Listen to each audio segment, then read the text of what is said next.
see what sort of duel this will be. You've got to get this, Susan. Get it wrong. Fraser's off to Australia. Here is the question.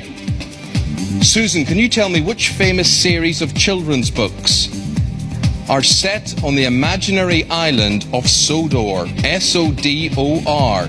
Which famous series of children's books are set on the island of Sodor? You've got to get this right, Susan, or it's all over. The island of Sodor.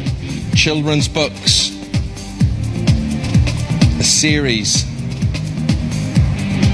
No idea. Written by the Reverend W. Audrey.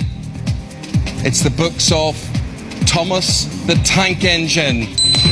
And you've hit the buffer, Susan Fraser.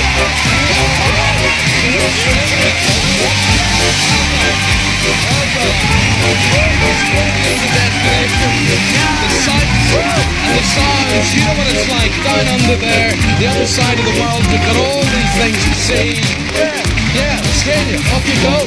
Okay, that's it. Susan, you're coming home. Sorry about that.